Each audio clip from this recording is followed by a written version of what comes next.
Gloire à Jésus, comme on l'a chanté, le feu et le nom de Jésus, c'est tout ce dont on a besoin. Alléluia, la présence du Saint-Esprit dans nos cœurs, la présence du Saint-Esprit dans nos vies.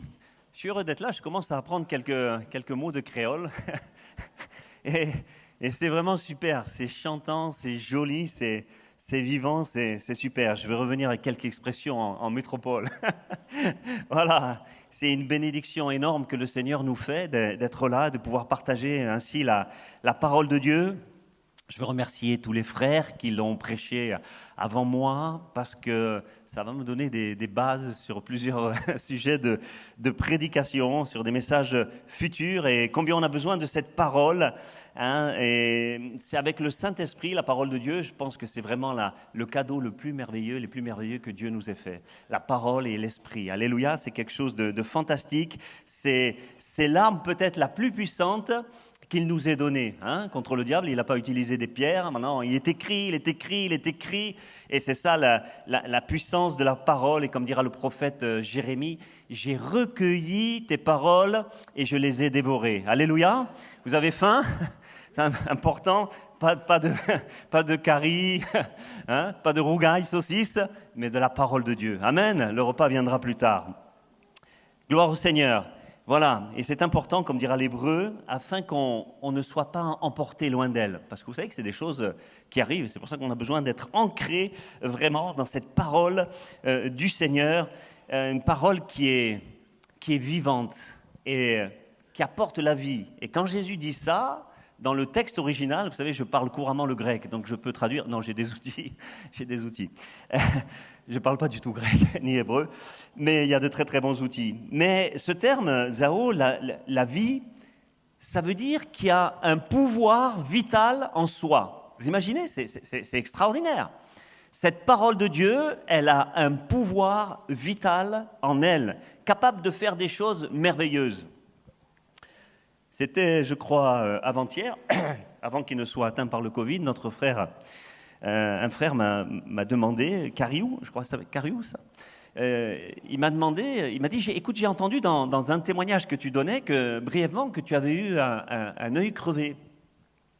Mais il m'a dit, est-ce que tu peux m'expliquer comment tu avais été guéri d'un œil crevé, plus exactement. Est-ce que tu peux m'expliquer ce qui s'est passé? Je dis, mais écoute, volontiers, je vais t'expliquer parce que c'est assez extraordinaire.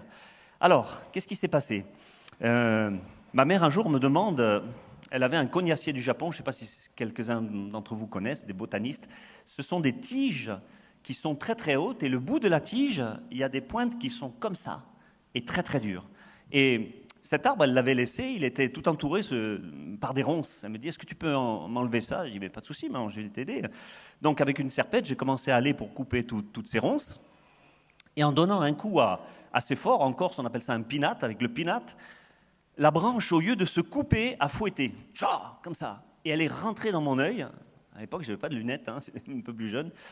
Ça a pénétré dans mon œil et ça m'a sorti la tête comme ça. Avec la force, la puissance de l'élasticité de la branche, ça m'a sorti comme ça.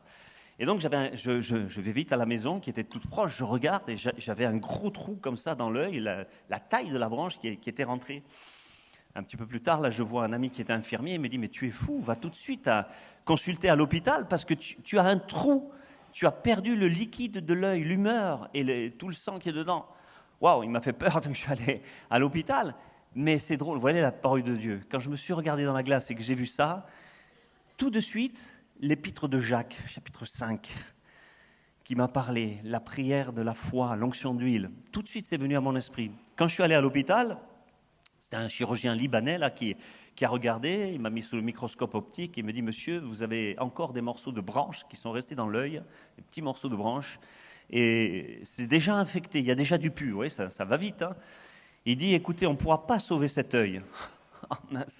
Et on va juste refermer, voilà, vous aurez l'œil, vous allez conserver votre œil, vous n'aurez pas un faux, mais vous n'aurez plus la vision, vous avez perdu toute l'humeur et le liquide et tout ça. Et il m'a dit, donc je vais vous mettre un liquide dessus, vous allez mettre un antibiotique toutes les 2 heures, et demain, ça tombait donc un dimanche, à 13 heures, après le culte, eh bien, je vais vous opérer pour faire ça. D'accord. Je suis rentré chez moi, à la maison, j'ai eu un moment de prière devant le Seigneur, J'ai dit, Seigneur, père d'un œil, moi, je n'ai pas du tout envie que ça m'arrive, ce genre d'histoire-là. Et j'ai commencé à prier, puis hop, c'est revenu. Jacques 5, 14, j'ouvre la parole de Dieu et je lis. Et alors, un miracle s'est produit. Vous croyez au miracle ? Il s'est passé quelque chose, je pense que je rencontrais un psychiatre, il m'hospitalise tout de suite. Les versets de la parole de Dieu sont sortis. Je n'ai plus jamais vécu une expérience comme ça. Ce verset-là, l'onction d'huile, wow, ça a commencé, les versets sont sortis de la Bible et les lettres bougeaient devant moi. Elles étaient en suspension au-dessus du livre. Je dis, mais Seigneur, c'est extraordinaire. Le lendemain, je suis allé voir mon pasteur, c'était Stéphane Vautier, je lui ai expliqué avant le culte l'histoire, donc je suis allé au culte avant d'aller me faire opérer. Mais en fait, je me suis couché tellement en paix, je devais me réveiller toutes les 2 heures pour mettre l'antibiotique. Je ne l'ai pas fait de toute la soirée, j'ai gardé juste le bandeau. J'ai raconté ça à mon pasteur, il dit, ben, c'est que Jésus veut te guérir. Et il a prié pour moi, il a demandé la prière de l'église, toute l'église s'est levée, c'était un moment tellement particulier, et je ne pourrais pas vous expliquer, il a posé les mains sur moi. Il n'y a rien de particulier en lui plus qu'un autre, mais c'est la puissance de Dieu. Quand il veut réaliser quelque chose, il le fait, quel que soit l'instrument. Il a posé ses mains sur moi. C'est comme j'ai été traversé. Ça ne m'est plus arrivé depuis de cette manière-là, comme traversé par de l'électricité. Et j'ai senti qu'il se passait quelque chose, une grande chaleur, quelque chose dans mon corps. Et l'atmosphère, l'église a prié. Je ne sais pas comment vous expliquer. C'est comme si l'atmosphère était palpable. C'est comme si on pouvait... C'est quelque chose de dur, c'est très dur à expliquer. Et quand le culte s'est terminé, je suis monté à l'hôpital. Ils m'ont mis sur un brancard, tout ça m'a amené. Le docteur a enlevé le pansement. Il a regardé l'œil et il a dit, mais ça, c'est incroyable. Donc il m'a regardé encore avec un microscope. Il m'a dit, l'œil s'est complètement refermé. Il m'a fait faire des tests 10 dixièmes. C'était il y a 20 ans. Amen. Et le Seigneur a fait grâce. Voilà, la parole de Dieu, elle est vivante. Cette parole qui bouge quelque part, vous n'allez peut-être pas la voir bouger de cette manière-là, comme je ne l'ai plus jamais revue, mais je sais qu'elle bouge dans mon cœur. Et je sais qu'elle a une action, elle est forte, elle est puissante, elle est capable de faire des choses merveilleuses. Alors ce matin, je vais essayer de passer un petit peu rapidement. Je voudrais vous parler d'un thème particulier. Je voudrais vous parler de la fin des temps.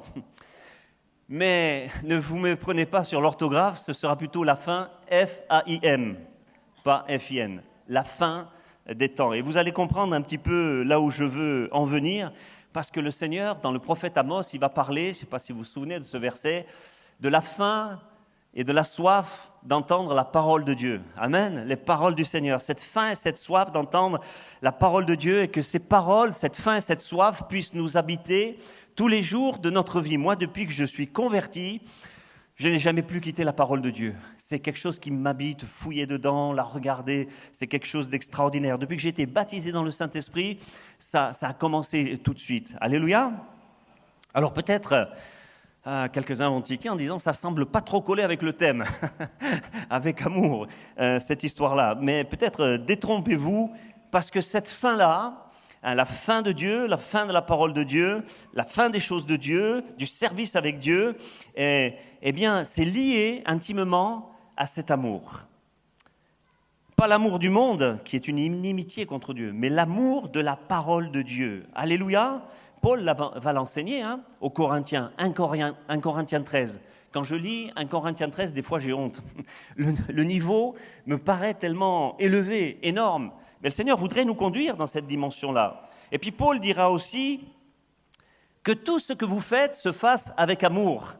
Et là, ça rejoint parfaitement le thème, avoir faim et soif des choses de Dieu, mais avoir faim et soif de ces choses parce que j'ai l'amour non seulement de Jésus, l'amour de mon prochain, l'amour de la parole, l'amour de servir, allez, on va dire ça, un appétit spirituel. Amen.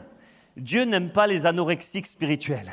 Il veut qu'on soit des affamés et des assoiffés de sa parole. Et Amos, quand il parlait de ça, je le répète, c'est une faim spirituelle qui se manifeste et qui est engendrée par un feu. Parce que l'amour aussi te communique le feu. Alléluia, on l'a chanté, le premier chant c'était sur le feu. Et Dieu veut nous voir en feu. Amen.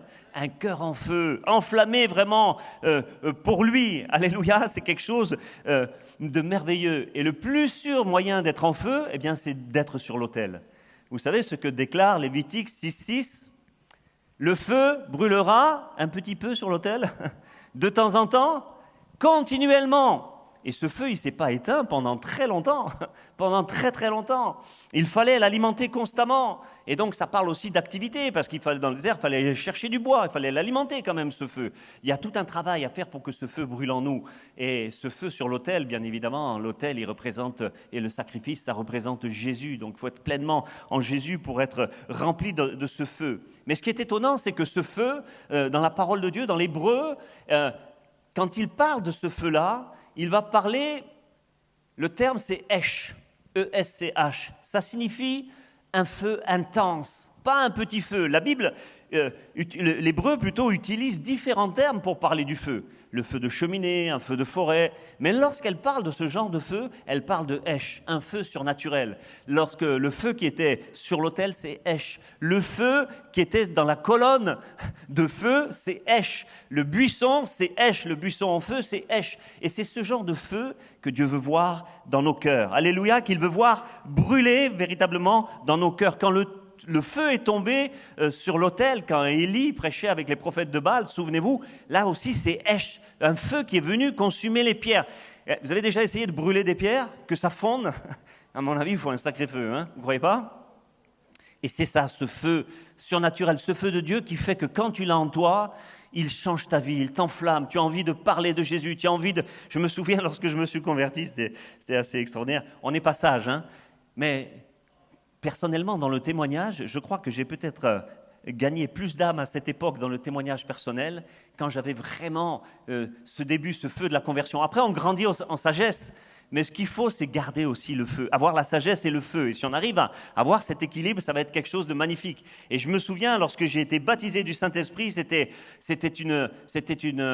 un jeûne et prière, c'était magnifique. Ça faisait 15 jours que je venais dans l'église, j'ai eu une vision de la croix. J'ai été transporté devant la croix, j'ai vu les pieds de Jésus qui saignaient, les soldats qui tournaient autour, et j'ai voulu dire lâchez-le.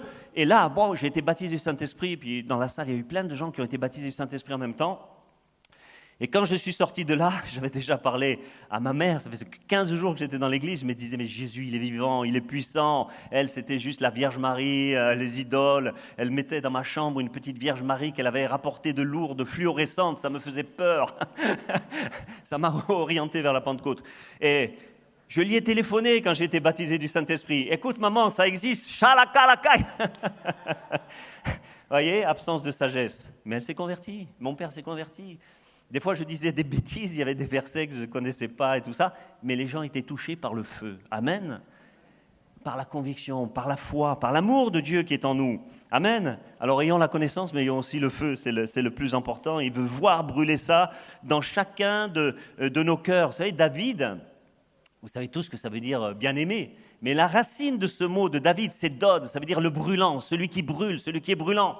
Et combien Dieu veut que nous voir brûlants. Alléluia. Comme le python de la fournaise, hein.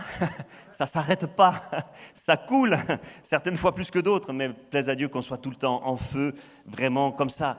Lui-même se décrit, le Seigneur, dans Daniel ou dans l'Apocalypse, vous le voyez toujours avec les yeux comme une flamme de feu. Amen.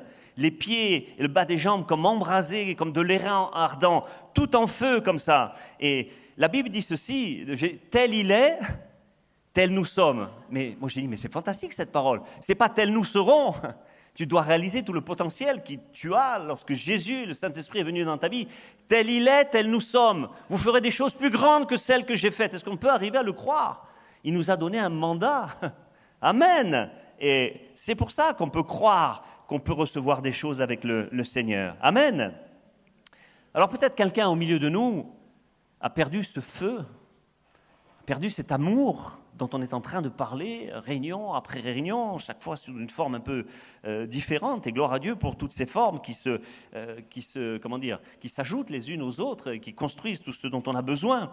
Et peut-être quelqu'un en nous a perdu ce feu du premier amour, cette flamme qu'il avait en lui tout au début, peut-être à cause des soucis de la vie, peut-être même que dans le couple ça va pas trop et malheureusement ça arrive même ça devrait pas. Mais des fois ça arrive, peut-être des soucis de travail, des soucis d'argent, je sais pas, ou tout simplement le diable, parce que lui c'est le spécialiste pour essayer de te rendre anorexique spirituellement, de t'enlever le feu, c'est le spécialiste pour faire ces choses-là.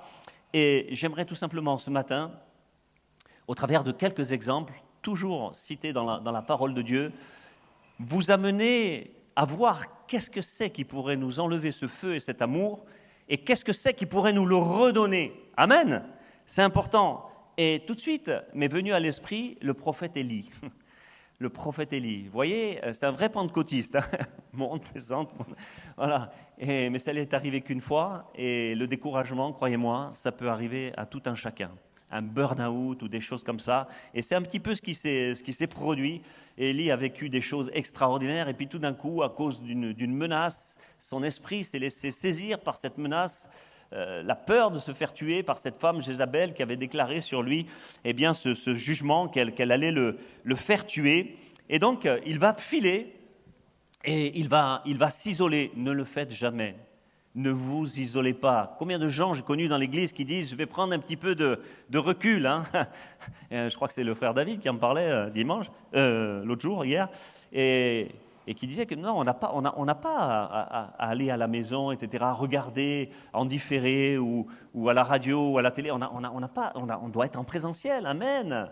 Avec ses frères et sœurs, la communion fraternelle, l'amour fraternel. Si on n'a pas ça, c'est une catastrophe. Après, on peut s'inventer toutes les raisons. Moi, j'en ai connu deux dames qui venaient à l'église avant qu'ils prophétisaient, etc. Elle me dit, quand je les ai rencontrées, mais Jean-Marc, mais on prie toujours, tu sais. Regarde, nous parlons en langue. Elle commence à parler en langue. Je me dis, mais ça, c'est rien du tout. C'est pas ça. C'est la communion fraternelle. Jésus est mort. Il a créé l'église. Amen. Il n'a pas créé pour que tu sois à droite ou à gauche. Et il s'est laissé avoir, il s'est isolé, il est parti dans le désert. Et finalement, c'est ce qui arrive. Ça, c'est une des caractéristiques. Quand je perds le feu, je m'isole. Et ça, c'est pas bon du tout. C'est pas bon du tout, spirituellement. Vous savez, des fois, c'est progressif, hein, un petit peu comme l'histoire de la grenouille. Hein. Peut-être certains ont étudié ça. C'est tout simple. Une grenouille, tu la mets dans l'eau chaude, elle va bondir, elle va. Mais si tu la laisses dans l'eau froide et que tu fais grimper le feu tout doucement, elle va comme s'endormir, elle va mourir. Mais c'est ce qui arrive quand on commence à s'éloigner. Vous voyez, on se refroidit de plus en plus, et c'est quelque chose de terrible. Mais l'ange de l'Éternel va venir le chercher. Alléluia. Vous imaginez, il est allé se coucher sous un genêt. Vous connaissez les genêts ? Ça vous viendrait à l'idée de vous mettre sous un genêt ? Ça pique, hein ?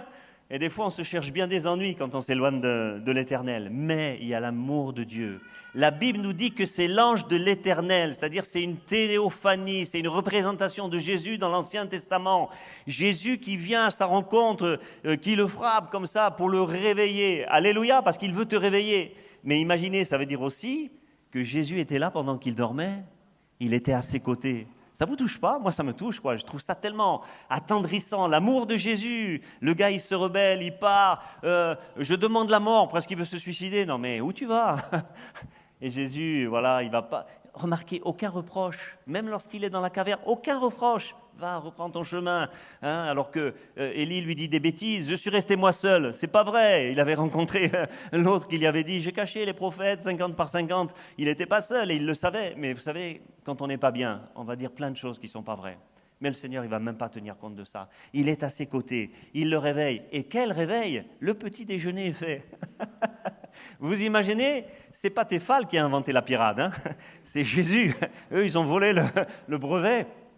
Il y avait des pierres chauffées et il y avait là un gâteau, même pas du pain, un gâteau que le Seigneur lui-même avait fait. Et il y avait une cruche d'eau. Mange et bois parce que le chemin, il est trop long pour toi. Courte cette phrase, mais tellement pleine de sens. Et peut-être c'est pour quelqu'un ce matin. Mange et bois parce que le chemin, il est trop long pour toi. Cette eau et ce pain, ça représente l'Esprit et la parole de Dieu. Mange, sois rempli du Saint-Esprit. Mange cette parole de Dieu parce que les deux vont ensemble. Je connais des tas de gens qui lisent jamais la parole de Dieu, ou si peu. Ils ont peut-être lu les psaumes, de temps en temps ils lisent un évangile. Moi, j'arrive pas à lire la parole de Dieu, pasteur, je comprends pas. Mais moi, je comprends pas qu'ils comprennent pas. Parce que la parole de Dieu, quand tu es rempli de l'Esprit va t'expliquer les choses. Tu vas les voir telles qu'elles sont, tu vas les comprendre, tu vas les assimiler. Ça va être quelque chose de merveilleux. Et par 2 fois, il va se rendormir. Par 2 fois, le Seigneur va lui dire ça. Et Élie va pouvoir ainsi repartir, regonfler à bloc. Et il va marcher 40 jours et 40 nuits. Jusqu'à Horeb, vous imaginez 40 jours et des kilomètres de marche et de marche, il ne se lasse plus. Mais c'est comme ça quand tu as l'eau de la parole, quand tu as le pain, quand tu as l'esprit. Voilà, tu es rempli de l'Esprit de Dieu. Et là, tu peux aller vraiment très très loin avec le Seigneur. Alléluia. C'est pour ça, manger et buvez. Hein. Et ça va lui permettre aussi de faire des expériences supplémentaires dont il avait besoin. Moi, je crois dans le surnaturel de Dieu, et vous aussi. Et je crois surtout qu'il nous faut expérimenter des choses de la part de Dieu. Amen. Je vais avoir 64 ans bientôt, je ne dis pas ça pour qu'on fête mon anniversaire, mais je me dis, Seigneur, je veux vivre des choses plus grandes que celles que j'ai vécues. Ce n'est pas difficile d'ailleurs, mais je veux en vivre de plus excellentes. Parce que toi, tu es le Dieu du surnaturel, tu es le Dieu de l'excellence. Tu peux me permettre de gagner plus d'âmes que ça s'est déjà produit. Tu peux me permettre de vivre et de voir des miracles, même de voir. Je suis tellement heureux, même si ce n'est pas nous qui les faisons. C'est l'œuvre de Dieu et c'est tellement magnifique. Et Élie va expérimenter ça. Et des fois, tu as besoin de ça, de vivre des choses nouvelles. Le Seigneur, il le dira, voici, je fais toutes choses anciennes. Non, nouvelles, nouvelles. Et qu'est-ce qui va se passer? Il va voir des choses qu'il n'avait jamais vues. Un vent qui déchirait les montagnes. On a parlé d'un feu qui faisait fondre les pierres, mais un vent qui déchire les montagnes. Est-ce que vous avez déjà vu un vent qui déchire les pierres? Et il va voir ça, un tremblement de terre. La parole de Dieu ne parle pas qu'il ait vécu de tremblement de terre avant cela. Et puis il a vu un feu qui tombait du ciel. Amen. Et qui passait devant lui. Et remarquez, il n'a pas vu ça dans la caverne. Le Seigneur a dit, sors. Il fallait qu'il voie l'expression quelque part de la puissance de Dieu, que l'expression de cette puissance du Seigneur soit renouvelée dans son cœur, dans son esprit et dans son âme, et pas la routine. Fuyez la routine comme la peste. Amen. Réclamez les choses nouvelles au Seigneur. Si tu t'ancres dans une routine, si tu vis en roue libre, moi, dans quelques années, je serai à la retraite, mais plaise à Dieu que le Seigneur m'envoie partout, que je puisse parler de lui, que je puisse exhorter, si je puis être utile dans un endroit ou dans un autre, peut-être plus être à la présidence d'œuvre, mais toujours servir le Seigneur d'un côté ou d'un autre. Amen. Jamais cesser, ne t'arrête jamais, et ne jamais te dire « Oh purée, je suis bientôt à la retraite, donc j'en ai connu quelques-uns, ils vont dans une petite œuvre, voilà. » Ça va se terminer comme ça, et il n'a pas trop le feu, il n'a pas envie d'évangéliser, de faire des œuvres. Mais bon sang, on est au travail du Seigneur. Amen. Je ne peux pas rester tranquille, il ne faut pas, ce n'est pas possible. Et voilà ce qu'il avait besoin, c'est de réaliser tout à nouveau la puissance et la grandeur de Dieu, la puissance de Dieu, retrouver la faim et le feu. Et quand il repart complètement changé. Complètement changé. Il n'a plus peur de Jézabel. Et c'est lui qui prononce des paroles de mort, le jugement de Dieu sur ces gens-là. Alléluia. Il n'a plus peur d'aller voir Akab et de parler. Le voleur d'onction était venu. Le voleur d'onction avait essayé de lui retirer sa paix, sa joie, son amour pour Dieu, sa persuasion que Dieu pouvait le protéger de tout. Mais ça n'a pas marché. Parce que le Seigneur est venu, parce qu'il a mangé, parce qu'il a bu. Alléluia. Combien d'entre vous arrivent à croire que Dieu pourrait lui donner encore plus? Amen. Alors dis à ton voisin, il va te donner beaucoup plus. Il va te donner beaucoup plus. Alléluia. Moi, je prie pour cela, pour que chacun de nous reçoive. Ce ne sont pas simplement les hommes de Dieu, les pasteurs, les missionnaires, les anciens qui doivent recevoir la puissance, la grâce de Dieu. Mais Dieu veut permettre que nous vivions tous des expériences extraordinaires. Amen. Moi, je suis assoiffé d'expériences, de témoignages. J'aime comme l'un, comme l'autre me raconte. Un frère, une sœur, pasteur, j'ai vécu ça. Quand c'est authentique. Voilà, quand j'ai vécu des choses merveilleuses. Voilà.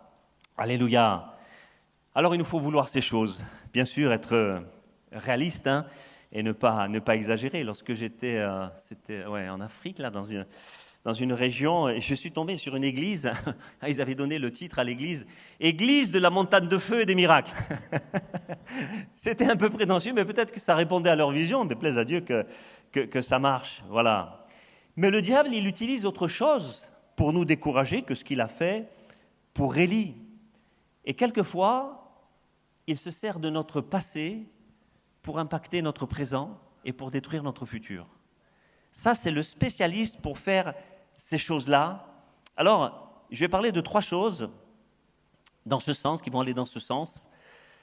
Et peut-être qu'ils vont parler à une ou plusieurs personnes qui sont vraiment dans ce lieu, des choses dont le Seigneur veut te délivrer, absolument, afin que tu ne sois plus lié par le passé. On en a parlé, on l'a évoqué il y a quelques jours, je crois. ce genre de choses-là en évangélisation, mais là, je voulais l'aborder d'une manière différente. La première chose, c'est la culpabilité des péchés. Vous n'êtes pas sans savoir, celui qui tombe, le juste qui tombe, le Seigneur, il le relève combien de fois? 7 fois. Alléluia. On a un avocat auprès du Père. Ce n'est pas un encouragement à pécher, vous comprenez bien la chose. Mais si je me repens sincèrement de la faute que j'ai eue, pourquoi David était-il appelé un homme selon le cœur de Dieu? C'est parce que chaque fois il s'est repenti. Remarquez, dans chacune des erreurs que David a fait, jamais il n'a recommencé les mêmes choses. C'est pour ça que c'était un homme selon le cœur de Dieu. Alléluia. Et il faut que tu saches que tu as cet avocat auprès du Père, et si on se repent, quelle qu'ait été finalement la gravité de la faute, eh bien le Seigneur, il pardonne. Souvenez-vous du souverain sacrificateur, Josué. Le diable qui était en train de l'accuser, il y a là cette vision, Zacharie a cette vision, il voit l'ange de l'Éternel, là encore Jésus, qui dit « Enlevez-lui ses vêtements sales ». Voilà, c'est ce péché qui peut-être l'avait revêtu pendant un temps. Hop, enlève ça, je te revêts de vêtements neufs. Et surtout un turban. Et un turban, c'est rajouté pur. Pur. Et j'ai noté cela en hébreu, taor, pur. Ça parle de la moralité. La moralité. Je ne sais pas quel était le problème de cet homme Josué que le diable accusait, mais le diable, il sait quelles sont nos failles. C'est pour ça qu'il faut absolument veiller. Moi, je dis souvent que le plus grand ennemi que j'ai, vous savez, ce n'est pas le diable, c'est moi-même. Je connais mes faiblesses. Moi, je n'ai pas honte de dire les choses. Il faut dire les choses comme elles sont. Ça nous exhorte. Je connais les faiblesses que je pourrais avoir et je veille sur ça comme sur le feu. Amen. Ce qui te fait tomber, ne t'approche pas de ça. C'est très important, ces choses-là. Et Jésus est là pour nous aider à surmonter ce qui nous semble impossible et on a juste besoin de dire, comme a pu le dire David dans le psaume 51, « Renouvelle en moi un esprit bien disposé ». Littéralement, l'hébreu dit « Répare-moi ». Refais-moi à neuf spirituellement. Ça vous parle? Mais c'est beau cette prière. Et quelqu'un peut le faire ce matin. « Seigneur, répare-moi. J'ai été abîmé par certaines choses. Refais-moi à neuf spirituellement. » Le Seigneur, il a fait de nous, quand on s'est converti, pas des créatures améliorées. Il a fait de nouvelles créatures. Alléluia. Je suis mort à la croix, crucifié avec Christ, mais ressuscité avec Christ. Donc le vieux, il est mort, c'est fini. Répare-moi, renouvelle en moi un esprit bien disposé. La deuxième chose, c'est le danger peut-être de se dévaloriser. J'en parlais l'autre jour à un repas. J'ai un ami que je connais bien lorsqu'on était tout jeune, chez ses parents le méprisaient. C'était horrible de voir ça. Moi, je n'étais pas chrétien même à l'époque, mais ça me choquait. Tu es un bon à rien. Tu arriveras jamais à rien. Toujours des paroles négatives. Pas de coups, mais des paroles agressives. Et ce garçon a été traumatisé. Et je vous assure, j'ai trouvé ça vraiment horrible de pouvoir faire ça. Et vous savez qu'il y a des mots qui font beaucoup plus mal que des coups.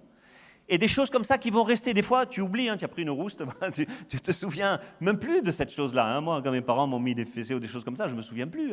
J'ai que de l'amour pour eux. Mais des mots, waouh, tu peux garder ça toute ta vie. Et ce garçon-là est devenu, j'ai témoigné parce que je l'avais perdu de vue et tout ça, il s'est converti, mais encore à l'heure actuelle, près de 20 ans après, quand on le parle de la puissance de Dieu, tu sais, le Seigneur veut te donner des choses. Moi, je ne suis pas assez. Vous voyez? Toujours des complexes. Pourquoi? À cause de l'origine de la chose. Ne méprisez, s'il vous plaît, ne parlez pas comme ça à vos enfants. Ne parlez d'ailleurs à personne comme ça. Ne méprisez vraiment jamais personne, jamais une parole vraiment négative. Au contraire, élevez les gens. Soyez des Barnabas. Amen. Des encourageurs. Pour bénir, c'est comme ça que tu vas bénir. Peut-être tu te lèves le matin, qui vais-je bénir ce matin? Est-ce que je peux bénir quelqu'un ce matin? Amen. Chaque journée, tu te lèves comme ça, tu vas être heureux, tu vas faire des heureux. Alors ne te décourage pas, ne te dévalorise pas, on est une race élue, une nation sainte, amen, des sacrificateurs pour notre Dieu. Je parle pour les enfants, mais pour notre conjoint également. Moi, j'ai connu même des chrétiens, écoutez, c'est arrivé récemment, je suis donc sur Saint-Étienne. Pour la retraite, je pense aller dans le sud. Et puis, une dame me téléphone. Et c'est une dame qui se trouve justement dans le sud, où je connais des chrétiens qui lui ont parlé de moi et que j'allais aller là-bas. Et elle est agent immobilier. Et elle m'appelle, elle me dit ah oui, monsieur, vous cherchez une maison là-bas. J'ai dit oui, est-ce que je peux vous rencontrer? Je suis sur Saint-Étienne. Ah mais bien sûr, venez. Et donc, dans la discussion, je m'aperçois qu'en fait, c'était une enfant de Dieu, mais qui a reculé, reculé. Pourquoi? À cause de problèmes de couple. Dans le couple, ça n'allait plus du tout, tant et si bien qu'elle ne va plus à l'église. Le gars dominant, le gars agressif, je ne sais pas pour rien si le Seigneur a choisi ce thème avec amour. Je crois qu'on a besoin de travailler sur nous-mêmes. Et vous savez, des gens ne le reconnaissent pas facilement. Peut-être même, ils ne s'aperçoivent même pas qu'ils sont comme ça. On a besoin de le réaliser. Mon conjoint, il est tellement précieux. Plus vous allez l'aimer, plus vous recevrez d'amour en retour. Alléluia, c'est tellement important. Alors, des fois, il y a des femmes battues, mais aussi l'inverse, il paraît que ça arrive. Vous voyez ? Voilà, ne faites jamais cela. La troisième chose, c'est les abus que quelqu'un a pu subir dans le passé, dans l'enfance. Les viols, je parle, parce que dans l'église où je suis, il y a eu, et même dans les églises, récemment j'ai fait un jeûne et prière à Brest.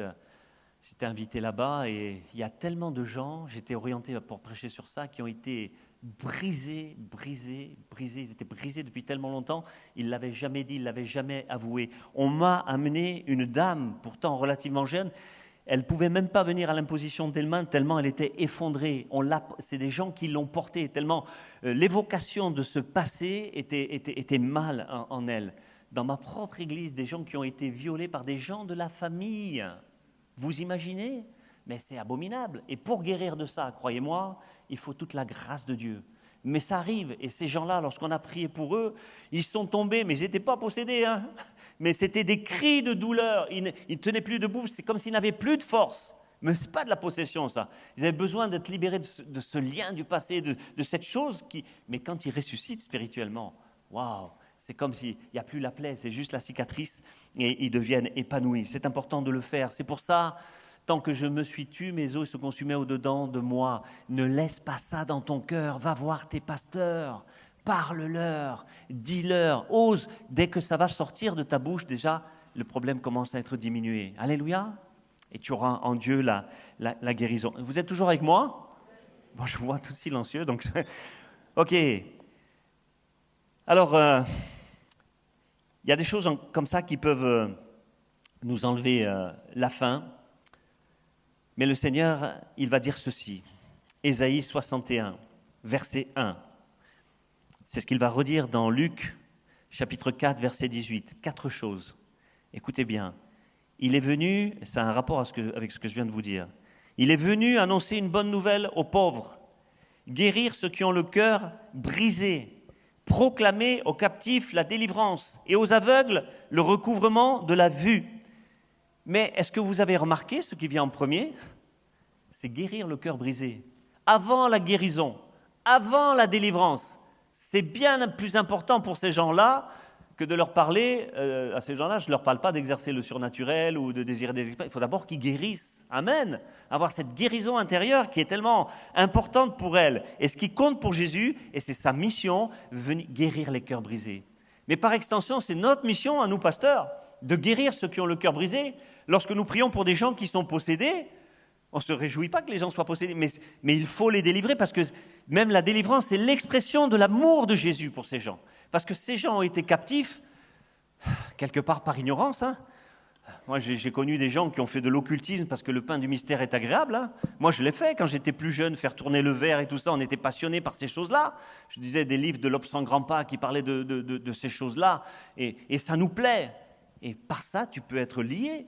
En allant voir des voyants, de la sorcellerie, tu peux être lié, mais ce n'est pas forcément de ta faute. Tu ne connaissais pas la vérité. Amen.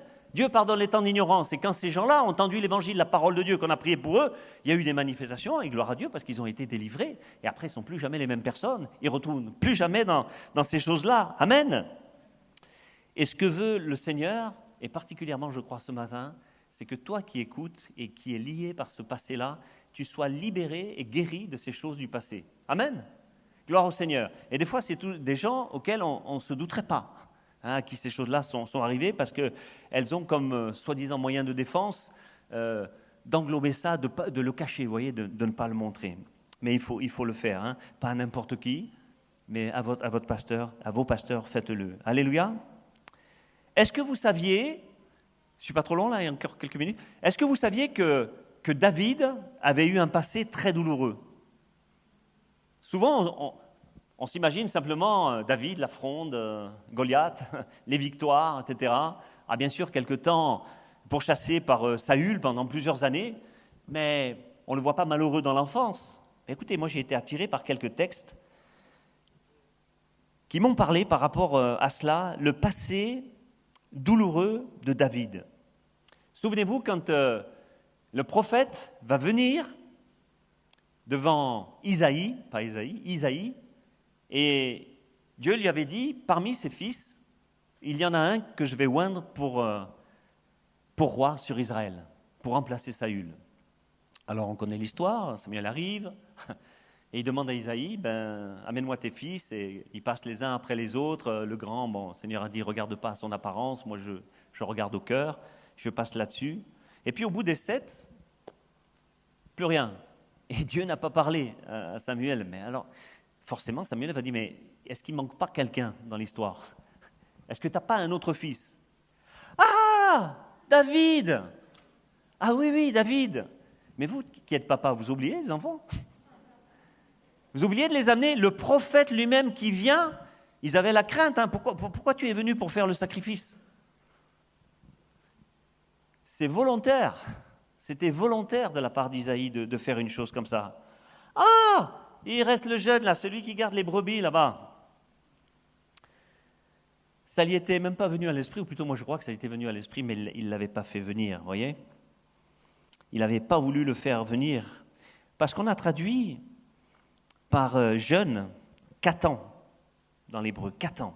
Mais le texte original, ça dit l'insignifiant. Ça vous dit? L'insignifiant. Voilà comment son père le sans importance. Voilà comment son père le considère. Vous imaginez l'image que ce père avait de son fils? C'est terrible. Et même ses frères d'ailleurs, hein, comme on voit par la suite. Et ça vient de la racine d'un mot qui dit ressentir du dégoût. Donc je pense qu'il y avait vraiment un problème, on va pas s'attarder là-dessus, mais peut-être on peut mieux comprendre à cette époque dure la position du père et des frères vis-à-vis de lui. Mais la force de David, ça n'a pas été de tenir compte de ces choses. C'est un homme de cœur, c'est un homme de pardon. D'ailleurs, quand Saül va commencer à le persécuter, il y avait de fortes chances pour que ses frères, qui étaient les guerriers de David, puissent y passer, parce que ça se passait souvent comme ça à l'époque. Et David va recueillir ses frères dans la caverne d'Adulam, mais voilà, avec ses troupes et son père également. Et sa force, comme celle de Jephthé, c'était de garder cette faim, cet amour pour Dieu, pour les choses de Dieu, etc. Et ce feu qu'il y avait dans son cœur, qui le dévorait, ça lui a permis de passer au-dessus de tout cela. Il n'a pas levé le poing contre Dieu, il comprenait très bien que Dieu n'était pour rien vraiment dans tout cela. Et c'est la force véritablement de l'amour qu'il nous faut exercer et développer. Je vais enfin terminer, pour ceux qui ont faim, la vraie faim physique. Voilà. Je termine aussi avec ce qui pourrait nous enlever la faim. C'est le sentiment trompeur de se sentir rassasié. Vous savez qu'il y a des gens, ils se sentent rassasiés de la parole de Dieu. Bon, ils viennent aux réunions, mais voilà, c'est la routine, c'est le train-train. Ils ont l'impression de tout connaître. Moi, je connaissais un monsieur assez âgé dans notre assemblée. Un jour, il me dit, on était dans un entretien en particulier, il me dit, oh, le pasteur, moi, je sais ce qu'il va dire. À peine il ouvre la bouche, je sais ce qu'il va dire. Ah bon, vous avez de la chance, hein? Mais de toute façon, ce qu'il va dire, même c'est bon, c'est tiré de la parole de Dieu. Mais comment tu peux entrer dans une routine, dans des habitudes, dans des coutumes? C'est quelque chose de horrible, ça t'enlève toute la vie. Moi, quand je viens à l'église, et je dis souvent ça à l'église, attendez-vous à quelque chose de la part du Seigneur. Amen. Je viens avec une attente. Je prie avant. Est-ce que vous croyez que vos pasteurs, souvent ça arrive que le Seigneur nous donne de changer de message au dernier moment. Mais souvent on va prier, oh Seigneur, bénis mon pasteur ce matin. Oui, mais ça fait une semaine qu'il est en train de préparer son message. Pour que Dieu l'inspire, pour que sa parole touche, même si ce n'est pas pour moi, que ça soit pour quelqu'un de l'assemblée, pour que quelqu'un soit guéri, pour que quelqu'un soit délivré, pour que quelqu'un soit béni, alléluia, pour que quelqu'un soit sauvé. Je prépare à l'avance ces choses, ces réunions. Seigneur, bénis nos réunions. Que cette réunion, ça ne soit pas une réunion comme une autre. Comment tu viens à la réunion? C'est important la manière dont je dispose mon cœur en venant à la réunion. Avant de venir à l'île de la Réunion, j'ai essayé de préparer un petit peu. Je dis, Seigneur, voilà, on veut vivre des belles choses, bénis. Et c'est important d'avoir faim comme cela. Vous voyez ? Ce n'est pas parce qu'on a des années de conversion qu'on ne doit plus avoir faim de toutes les choses de Dieu. Vous savez, il n'y a pas si longtemps, mon collaborateur, qui me connaît bien, il a pris une photo de mes notes. Bon, c'est un extrait.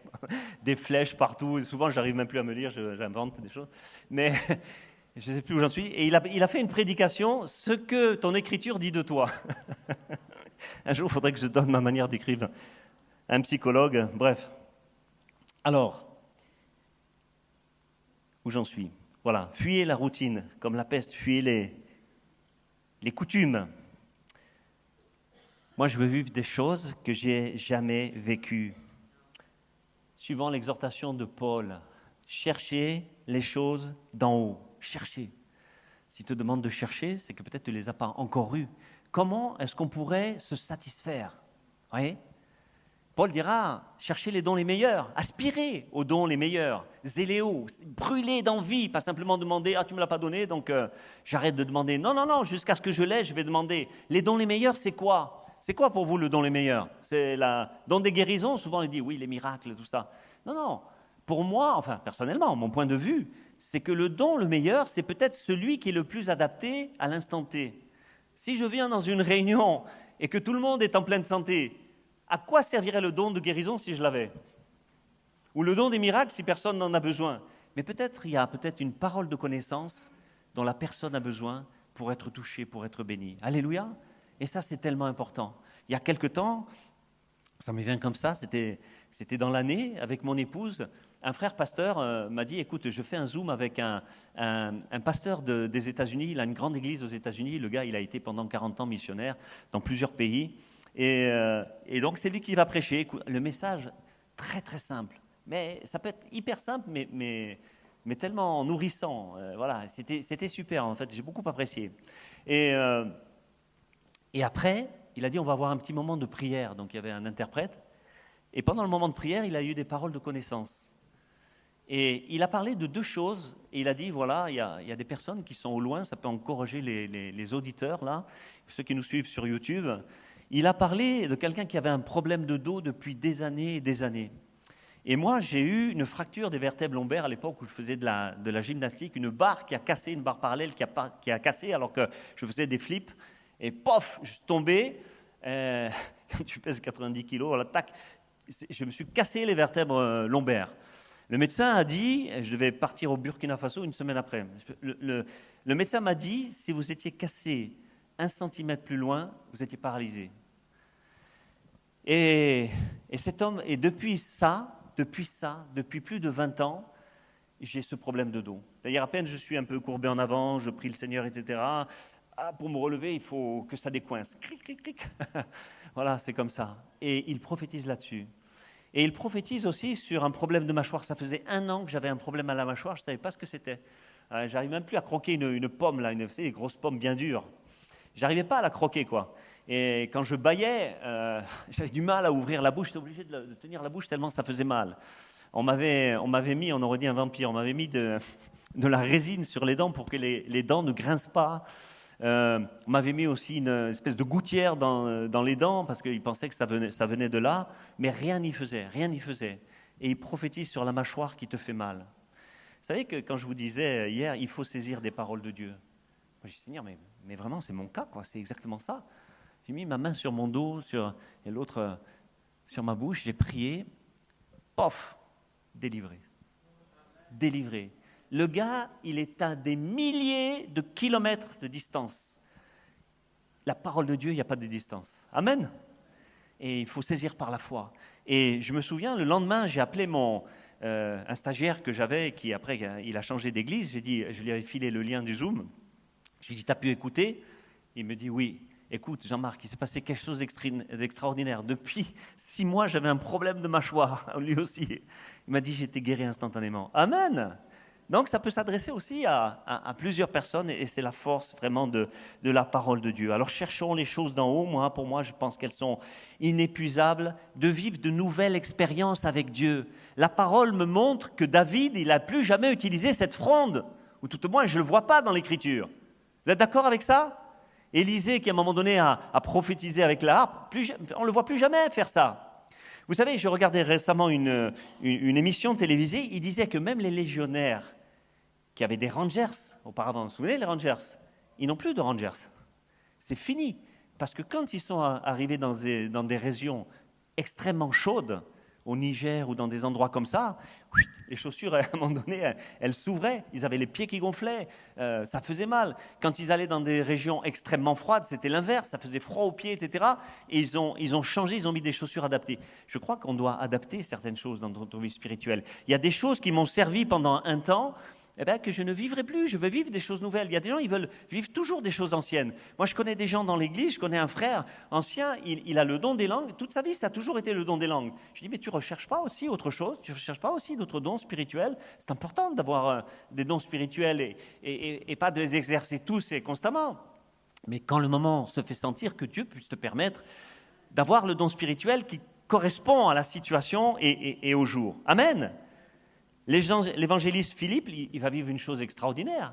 Il va être enlevé par l'Esprit jusqu'à Azote, 70 kilomètres. Hein, il n'use pas de gasoil, c'est magnifique. Mais plus jamais il vit ça. Mais on doit chercher des choses nouvelles, des choses surnaturelles, des choses magnifiques.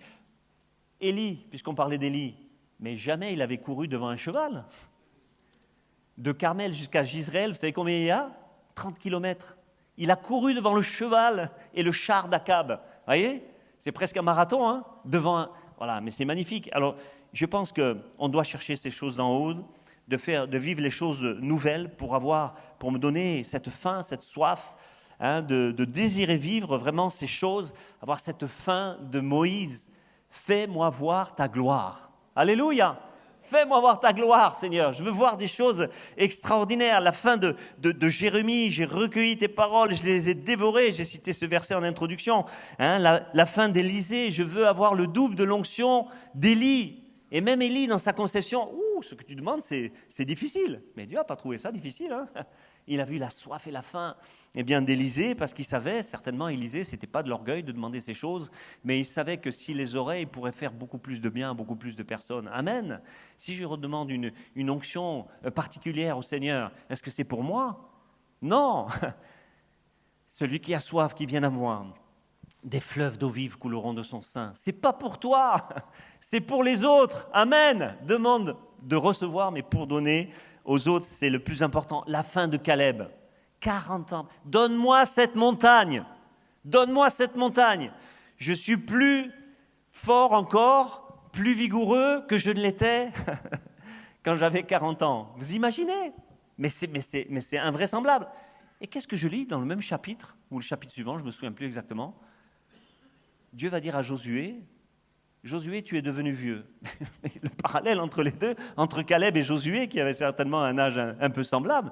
Mais je dis, mais c'est quoi cette différence d'énergie? Mais vraiment, Caleb, je pense qu'il avait une vision sur quelque chose. Quelle est ta vision?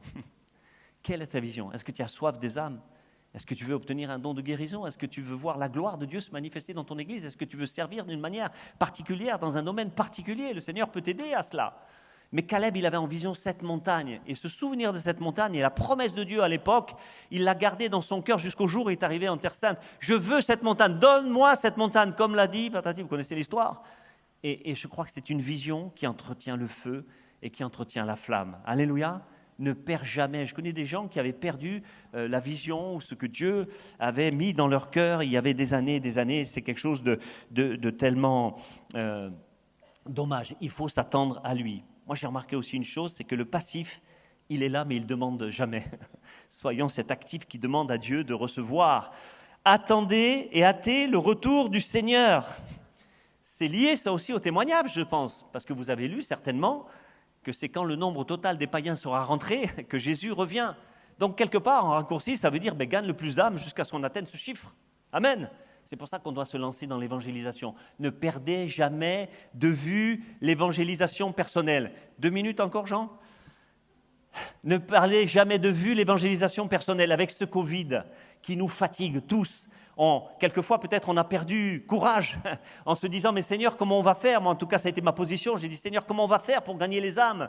Moi, j'ai toujours aimé garder les réunions d'évangélisation l'après-midi, le jeudi. Des fois, il y a des personnes âgées qui viennent là parce qu'elles sont à la retraite, mais qui amènent d'autres personnes. On a un centre social à côté qui nous amène des âmes. Et les gens se sont convertis à ces petites réunions. Mais elles sont importantes, même les petites réunions, puisque ces gens-là, on les a baptisés. Ils sont maintenant des fidèles dans l'Église. Amen.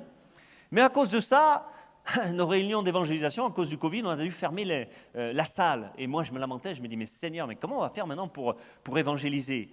Est venu les problèmes des chaînes YouTube, etc. On a fait une chaîne YouTube, on a investi, on a acheté des caméras, on a commencé à diffuser. Ça a commencé à diffuser, ça passe même aux États-Unis, ça passe sur Encore, Spotify, Instagram, WhatsApp, YouTube. Bref, de partout, on essaye de diffuser au maximum l'évangile. Le diable se sert de ces réseaux sociaux d'une manière horrible. Mais nous, croyez-moi, on peut s'en servir aussi également d'une autre manière. Et ça a béni. On a plein de nouveaux, des gens qui me téléphonent, etc. Alors écoutez, dans cette période difficile où des gens sont venus, on était contents, mais plus les réunions d'évangélisation, je dis, Seigneur, comment on fait là ? Et il y a un pasteur gitan avec lequel je travaille de temps à autre. Il me dit, écoute Jean-Marc, il s'appelle Papy, qui me dit, Jean-Marc, j'ai un problème, j'ai le Covid. Il y a une sœur à nous qui a un cancer au stade terminal. Est-ce que tu peux aller la visiter dans sa petite maison, dans son campement, là, voilà, c'est à Roche-la-Molière, c'est une petite localité à Saint-Étienne. Et je dis, écoute, il n'y a pas de souci, je vais aller la voir. Donc j'ai été la voir sur place. Je suis rentré, elle a 4 fils et 4 filles.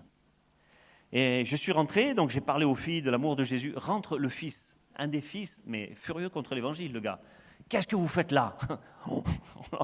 Qu'est-ce que vous faites là ? Vous n'avez rien à faire là, tati, tata. Je dis, mais vous avez besoin de Jésus. Vous savez comment Jésus vous aime ? Il vous aime, il veut vous sauver, il veut vous bénir votre maman. Regardez, votre maman, elle est malade, mais elle a une foi qui est indéracinable. Bref, sa mère l'a chassé, tellement il commençait à devenir agressif et violent. Elle l'a chassé. J'ai pu parler avec cette femme. On a prié. Le soir même, il devait lui faire une piqûre qui allait la faire passer de ad patres, parce qu'en fait, c'était pour la soulager, une morphine, on appelle ça la lyse, et puis elle allait partir tout doucement comme ça, parce qu'elle souffrait beaucoup. Mais elle m'a dit, dans le moment de prière qu'on a eu, le Saint-Esprit est descendu, on a eu une présence de Dieu dans cette chambre. Comment un chrétien meurt dans ces conditions-là ? Elle était pleine de foi. Elle me dit, je me fiche totalement de ce qui... Je sais où je vais au ciel. Mon seul souci, pasteur, je veux que mes enfants soient sauvés. Ils ne le sont pas. J'ai une seule fille de sauver parmi eux tous. Waouh, c'est la mission que je vous confie. Des fois, on vous met une charge sur l'épaule. Je suis sorti. Alors, dans les camps gitans, c'est comme ça. Ils étaient tous autour, les hommes, de leur côté. Et je suis allé. Je leur ai prêché l'évangile comme ça, rapidement, comme ça, dans le camp. Et le soir même, cette sœur est décédée. Mais elle m'avait dit avant que je parte, je veux que vous prêchiez à mon enterrement. Ok, d'accord. Et eux, ils ne respectent pas les règles de sécurité Covid. Normalement, on devait être 30 au cimetière. On est arrivé, on a prêché au camp et au cimetière. 300 inconvertis. 300 inconvertis. Moi qui me lamentais, qui me disais, Seigneur, comment je vais faire pour toucher des âmes ? 300 inconvertis qui étaient là, qui ont écouté l'évangile. Le pasteur Papy qui a prêché, j'ai prêché. Actuellement, il m'a invité là récemment. Une petite église s'est ouverte dans ce camp gitan parce qu'ils ont donné leur vie à Jésus. Ce que j'ai oublié de vous dire, c'est que le matin de l'enterrement, quand je suis arrivé au camp gitan, celui qui s'en est pris à moi, ce fils violent, agressif, il est venu, presque il se met à genoux et il dit, pasteur, Jésus s'est révélé à moi. Il a touché mon cœur. Le gars a été bouleversé. Je sais qu'il est vivant. J'ai vécu comme un mécréant. Je suis même triste par rapport à maman. Je vais l'honorer maintenant. Je donne ma vie à Jésus. Je donne mon cœur à Jésus. Il fait des choses magnifiques, le Seigneur. Amen. Et il y a 4 camps gitans tout autour maintenant qui veulent écouter la parole de Dieu, l'évangile. Alors, quand on a soif de gagner des âmes, je crois que le Seigneur, il te permet de faire cela. J'ai eu une cheville, et je termine, je te promets, je termine. Des fois qu'on en est emporté comme ça, mais ça glorifie le Seigneur. J'ai eu une cheville cassée. Puis je dis, Seigneur, comment je vais faire pour témoigner ? Je suis cuit là. Mais une infirmière, tous les jours, qui venait me faire les piqûres dans le ventre, vous savez, les anticoagulants. Et donc, je lui ai parlé de l'amour de Dieu, etc. Et puis quand j'ai été guéri, on va dire, j'ai fait de la rééducation, je ne l'ai plus vue. Au bout de 3 mois, elle m'appelle. « Ah, bonjour, monsieur Lamotte, vous vous souvenez de moi ?»« Ah oui, l'infirmière, bien sûr, oui, il n'y a pas de souci. » Elle dit, écoutez, toutes les années, c'était le mois d'août, toutes les années au mois d'août, une dame, la famille bien fortunée, j'invite tout le village, un village en Corse, 300 personnes. Déjà, ce 300, là, ce chiffre me poursuit. Plaise à Dieu qu'on soit à 300 ce soir. Elle me dit, bon, mais venez avec votre épouse au village, ce serait avec joie qu'on participerait. Ah, ben, je dis, moi, vous savez, il y a des gens, ils écoutent l'évangile, après ils ne veulent plus vous voir. Hein. Mais là, vraiment, c'était étonnant. Donc, je suis allé avec mon épouse, on a partagé un petit peu, et puis le village a commencé à venir un petit peu, et il y avait plein de monde qui était là. Et à un moment donné, il y avait quelqu'un qui était là du village, et, ah oui, d'accord, mais qu'est-ce que vous faites dans la vie? Je suis pasteur. Oh, silence de mort.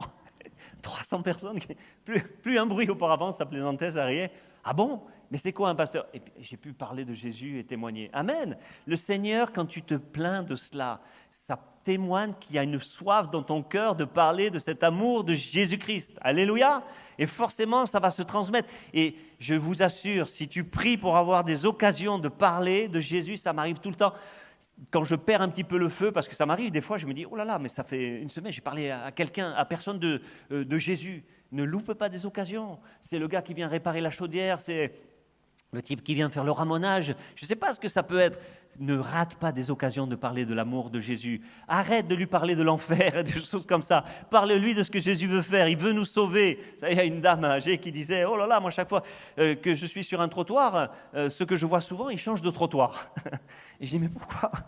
Ben, il leur parle de l'enfer constamment. Parlez-leur de l'amour de Jésus. Ils vont rester sur le trottoir. Amen. Alors qu'on soit affamés et, comme dira Paul, que tout se fasse avec amour. Sans l'amour, je ne suis rien. Vous vous souvenez le cantique des cantiques? La bannière qu'il déploie sur moi, c'est l'amour. Alléluia! La Sunamite, elle va dire, je suis malade d'amour. Est-ce qu'on peut être ainsi malade d'amour qui va me donner cette faim, cette soif pour tous ceux qui sont perdus? Et je veux qu'on fasse tout avec amour, servir avec amour, parler avec amour, prier avec amour, lire cette parole d'amour avec amour. Amen! Alléluia! Témoigner avec amour. Jésus, il cherche des affamés. Il est à la recherche d'affamés, je pense que vous l'êtes ce soir. Amen, alléluia. Et je crois que la fin, elle change tout. On va prier le Seigneur.